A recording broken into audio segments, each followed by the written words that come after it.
Senior सहाफ़ी और तजियाकार मुजम्मिल सोहरवर्दी के मुताबिक आजकल मियां नवाज शरीफ और चेयरमैन पीटीआई के तकाबुली जायजे का मौसम है। तहरीक इंसाफ के दोस्त भी आजकल ऐसा ही तकाबुली जायजा करते नजर आते हैं। सवाल यह है कि दोनों रहनुमाओं का तकाबुली जायजा कितना जायज और कितना मुमकिन है। तकाबुली जायजे के लिए जिन नुकात को लिया जा रहा है वो भी कितने हकीकत के करीब है। सबसे पहले तो ये तकाबुली जायजा किया जा रहा है कि जैसे 2018 के इंतखाबात में मियां नवाज शरीफ जेल में थे, इसी तरह अब 2024 के इंतखाबात में चेयरमैन पीटीआई जेल में नजर आ रहे हैं। इसलिए तारीख का पहिया घूम रहा है। क्या तकाबुली जायजा दुरुस्त है? क्या चेयरमैन पीटीआई और नवाज शरीफ के जेल जाने के मुहर्रिकात एक जैसे हैं? क्या नवाज शरीफ को जुडिशल एक्टिविज्म के जरिए नहीं जेल भेजा गया था, जबकि चेयरमैन पीटीआई किसी जुडिशल एक्टिविज्म की वजह से जेल में नहीं है? नवाज शरीफ को जल्द सजा देने के लिए सुप्रीम कोर्ट ने एक मॉनिटरिंग जज मुकर्रर किया था,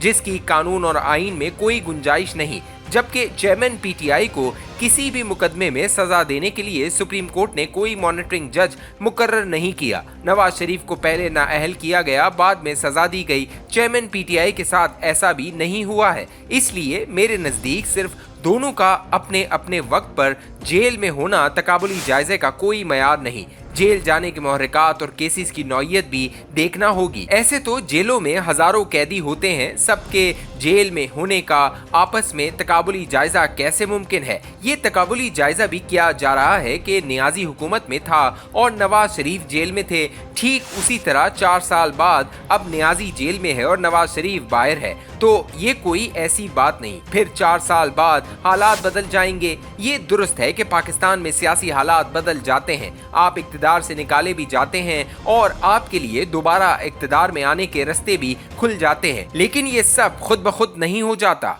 इसके पीछे सियासी हिकमत और सियासत का बहुत अमल दखल है। क्या चेयरमैन पीटीआई ये कर सकते हैं? मुझे नहीं लगता। इसलिए ये कहना कि 4 साल बाद चेयरमैन पीटीआई बाहर होंगे और इनके लिए दोबारा इक्तिदार के दरवाजे खुल जाएंगे बहुत मुश्किल है। इसकी भी बहुत सी वजूहात हैं। पहली बात यह है कि कता नज़र पाकिस्तान के सियासी मसाइल के, पाकिस्तान के 76 साला तारीख में आज तक किसी सियासी लीडर ने अपनी ही फौज पर अपने सियासी बलवाइयों से हमला करवा के फौजी तंसीबात को नहीं जलाया और न ही अपने मुल्क पर जान देने वाले शौहदा की यादगारों की दुश्मन से भी बदतर बेहुरमती की है। क्या 9 मई के वाकयात के बाद चेयरमैन पीटीआई का पाकिस्तान की सियासत में कोई किरदार बाकी रह गया है? सवाल ये भी है कि क्या नवाज शरीफ या नून लीग ने इक्तिदार से निकाले जाने और नाअहल होने के बाद कभी फौजी तंसीबात पर हमला किया था? लोग गुजरावाला की तकरीर की बात करते हैं कि देखें, नवाज शरीफ ने भी गुजरावाला में फौज के खिलाफ तकरीर की थी।